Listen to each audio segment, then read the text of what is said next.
If your job at a healthcare facility includes disinfecting against viruses, you know prevention is the best medicine. And maintaining healthy spaces starts with a healthy cleaning routine. Grainger's world-class supply chain helps ensure you have the quality products you need when you need them. From disinfectants and cleaning supplies to personal protective equipment, so you can help deliver a clean bill of health. Call 1-800-GRAINGER, click Grainger.com, or just stop by. Grainger, for the ones who get it done. What it do, cyber world. It is your girl, the one and only Ash Brown, and this is the Ash Said It Show. Over 2,000 episodes since 2014, 500,000 streams around the world. None of this is possible without you guys. So I thank you so very, very much. Today, we are joined by a wonderful author of the new book, Beyond Self-Care, Potato Chips, Choosing Nourishing Self-Care in a Quick Fix Culture. We've got Amber Wardell. Hi, Amber. Hi, Ash. Thanks so much for having me on. Thank you so much for joining us. Now, Amber, to start things off, where are you from? Where do you represent? I am in Atlanta, Georgia, actually just a little outside of it, so like a little area called Alpharetta and Milton. Definitely love it out there. I love Avalon. That's my favorite place to be.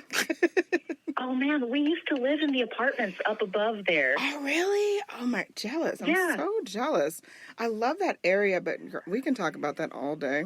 And I don't want us to get completely sidetracked. But shout out to the Avalon and the hotel at Avalon. Those are friends of ours. Oh, yeah. We'll definitely shoot them out. But yeah, so Amber, I want to talk about the driving force behind this book. Absolutely. So, a few years ago, I started a mental health and healing journey, and I was really gobbling up anything that I could find, both through my own therapy and also online, looking for stuff about how to heal and how to take care of your mental health. And I found so much useful, great stuff. But in the middle of all that, I found a lot of kind of self-care content directed at women mostly, that seemed to be pitching a very vapid, consumeristic idea of what self-care is. And I started wondering, why is it that all of these things that are pertaining to self-care for women are about making our faces look less wrinkly, or taking bubble baths, or all of these things that you have to spend money on? In my mind, self-care is a lot more than that. It's about taking care of your mind, taking care of your emotions. And so I really wanted to push back against what I kind of started to see as being a toxic self-care culture that is distracting us from the real work we need to do, and sort of like lulling us into complacency of like, oh, take a bubble bath, make a solo trip to the bookstore, which are all nice things, but that's not the work we have to be doing. No, you're definitely right about that. And you discuss a lot of societal pressures and these high expectations, as we're saying, that often lead women to prioritize other people and not themselves. So how do you feel women can effectively balance responsibilities while also prioritizing their own well-being? Oh, that's such a good question. And as a mom, that hits me so hard. I think one of the things that's the biggest deal for us, and I talk about this in a whole chapter in the book, is about just learning how to say no. I feel like we're socialized. Boundaries. I'm learning that, Amber. We'll get into that. Oh, yeah. We're told that we're supposed to be accommodating and gracious, and, saying no is seen as being selfish and unhelpful. And I think the more comfortable we get with giving polite but firm no's, not only are we better able to take care of our own selves and our own responsibilities, but also our yeses mean so much more. You know what I mean? Yes. Oh my gosh, Amber, you're preaching my language. In the last couple of years, I've gone through just transition with career-wise, just living situations, and long story short, I was a flight attendant and I was stationed a little bit of everywhere. And when I finally settled back in Georgia, I had to release some friendships. And these were friendships that had gone on for over 36 years. And boundaries. I had no boundaries in those situations. And people, if they're takers, they will take everything from you. If you allow them to, they will take every ounce of your energy. And when I started to put my foot down and saying no and setting those boundaries, it was like a whole world opened up. I was like, wow, that's all I got to do is say no. I'm not going to do it. And I'm not going to put any reasoning behind it. The answer is no. And it was so freeing. Oh my, I'm like, I wish I knew this like 10, 20 years ago. Like I would have been saying no to everybody. Right. And isn't it crazy how the moment you start saying no and setting boundaries, sometimes people exit your life themselves, like voluntarily. And it's one of those things where you're like, okay, well, that sucks. Also, if this was all it took to make you leave my life is for me to put my foot down and say no, then good riddance. I can't invest in this if I'm not allowed to say no, and I'm not allowed to have my own life, my own priorities, my own time for myself, you know? No way. Yeah, you said it. You hit it right on the head. I mean, if people are manipulating you into doing things and they just like you complacent because, oh, that's what you've always done. And this has always been our connection. This has always been our friendship or whatever the case is. And you wake up one day, you say, no, I value myself. I value my time. I have a really dear friend of mine that tells me all the time. She's like, Ash, when she would hear about me and these crazy stories and these people that I had to release, she's like, Ash, we've only got so much life in our bodies. We've only got so much breath. Do not waste it on people and things that are not going to be, truly beneficial for you in the long run. And it makes so much sense. It makes a whole lot of sense. So I am all... Yeah, I like how she put that. Yeah. You've only got so much breath. Yes, you really, it's true though. It's so true. Like if you sit and think about it, you're like, wow, I hadn't thought about it from that angle, but it's true. It's totally true. And so what advice would you have for women that are feeling that overwhelmed burnout right now? There's so much. It's hard to find like a quick sound bite, but I think that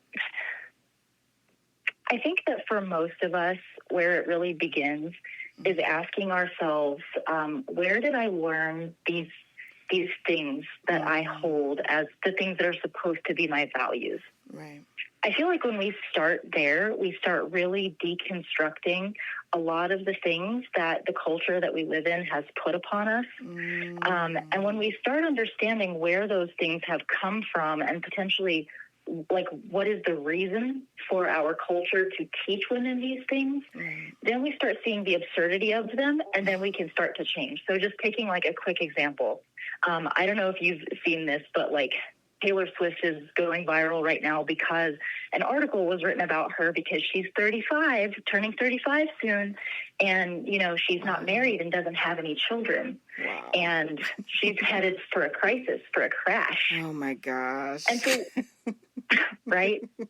And so when we start asking ourselves, like, okay, what motive does our culture have for shaming women into getting married and having children? Yeah. Why was I taught that I'm supposed to get married and have children? Why was I taught that I have to be self-sacrificing and subservient? Yeah. And when we start looking at those things, we realize how much of this culture was built on the labor of women, and in particular, women of color, Black women, brown women. When we start really looking at those things, we go, oh, now, wait a minute. I'm checking out of this. I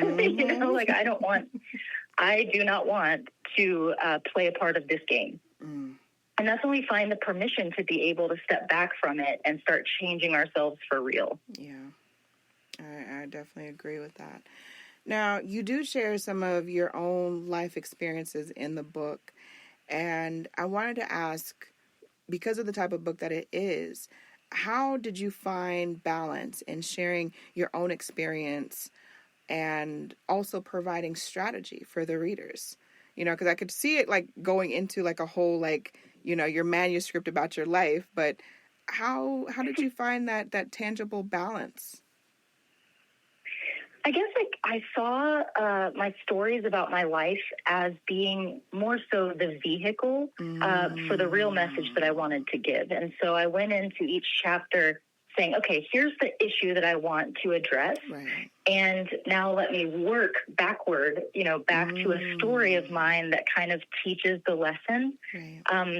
Like Jesus did this. Like Jesus he spoke in parables. So he would talk about he would tell a story and then he would drive that home to make the point. And so I thought, well, if there's anybody to model my teaching after, that's a good one. This is true. I guess that's what I decided to do. This is very true.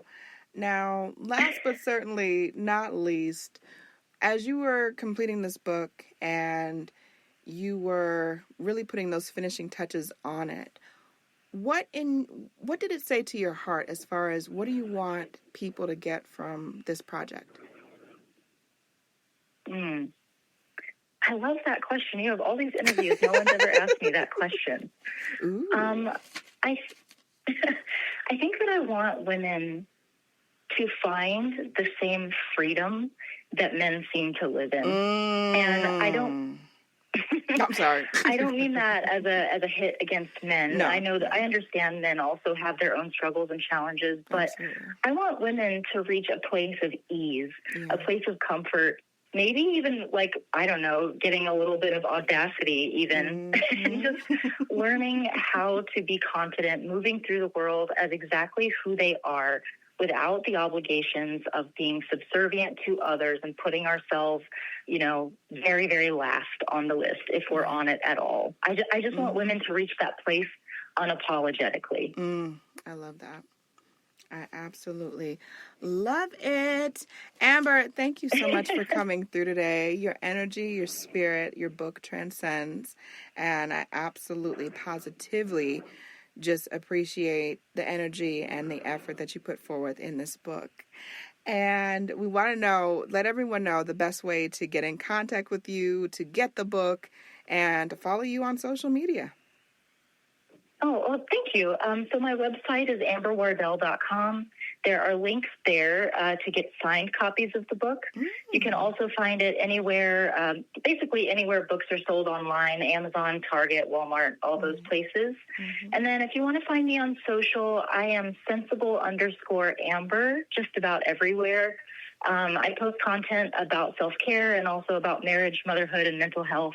And I'd love to meet some of your followers and your audience and get to know them. So Thank you. Well, thank you. And I want to say thank you to everyone that has supported this show since day one. It's been quite the journey. And I definitely want to say, to anyone out there questioning their purpose or whatever they have going on, to anyone to say that, and somebody just step up and just tell you that you can't do what you want to do. Look them in the face. Tell them, don't believe me. Just watch. Watch me make history. Watch me do what I'm going to do. And watch me take over the world. And, well-behaved people rarely make history. So go out there and make a splash in this crazy world of ours. And I appreciate you guys. Have a great, fantabulous week.